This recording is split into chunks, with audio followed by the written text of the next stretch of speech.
নমস্কার, আমি সুস্মিতা। আজ আমি চলে গেছিলাম বাপের বাড়ি। আর আমার বাপের বাড়ির ঠিক পাশেই রয়েছে একটা মন্দির, আশ্রম দুটোই বলতে পারো। চলো তোমাদের সাথে সেটাই শেয়ার করছি। দেখো, ব্যাক ক্যামেরা দিয়ে মন্দিরের পুরো ভিউটা তোমাদের সাথে আজকে আমি শেয়ার করছি। যেখানে আমি ছোট থেকে বড় হয়েছি, এই মন্দিরে আমার অনেক স্মৃতি জড়িয়ে আছে। আমার ভীষণ প্রিয় জায়গা এটা। আমি এখানে এলে বরাবর ভীষণ শান্তি পেতাম। তো মধ্যেখানে যে মন্দিরটা দেখতে পাচ্ছ, এটা যে বাবা শিবের মন্দির।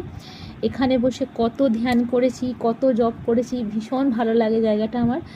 আর তার সামনেই শিবের ওপরে দেখতে পাচ্ছ একটা শিব আর মা দুর্গার একটা বিগ্রহ রয়েছে। এ পাশে রয়েছে ছোট্ট করে গণেশ, আর এ পাশে রয়েছে হনুমানজি।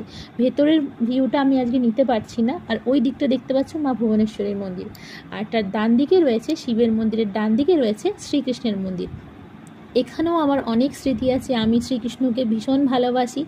আমার দাদা, আমার ভাই, সব কিছু আমার শ্রীকৃষ্ণ। আমি এখানে অনেক সময় কাটিয়েছি।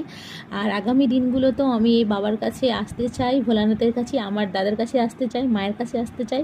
আর সামনে দেখছো নন্দী বাবা বসে আছে। আর ওই যে গেটটা দেখছো, ওখানে সন্তনিবাস, ওখানে বিনা পারমিশনে প্রবেশ নিষেধ। সামনে দেখছো দিদি হাঁটছে, আর প্রচুর ঘাস হয়েছে যেহেতু বর্ষাকাল। আর এই পাশের যে বড় হলঘরটা দেখতে পাচ্ছ, এটা হচ্ছে উপাসনা গৃহ।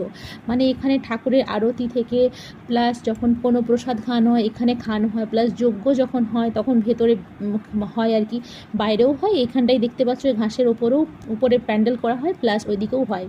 তো সামনে একটা বৌদিভাই এসেছিলো, ওর সাথে কথা বলছিলাম। তার সাথে সাথে ভাবলাম আজকে তো রথ দেখতে যাব, আজকে আর বেশি দেরি করা যাবে না, আমরা এবার বেরিয়ে যাচ্ছি। ওপরের দিকটা দেখো কি সুন্দরভাবে ঠাকুরের আরও মানে প্রতিমা রয়েছে। তো সেটা আমি অন্য কোনো দিন কোনো ভিডিওতে সকালবেলা এসে পুরো মন্দিরটা আরও ভালোভাবে ঘুরিয়ে দেখাবো। আজ বেরিয়ে যাচ্ছি। এবার চলো গেটের থেকে একবার ভেতরের ভিউটা আরেকবার দেখিয়ে দিই তোমাদের। কতটা জায়গা জুড়ে আমাদের মন্দির, আশ্রম দুটোই বলতে পারো। তো চলো আজকে সবাইকে টাটা বলে, রাধে রাধে বলে, হর হর মহাদেব বলে বিদায় নিচ্ছি।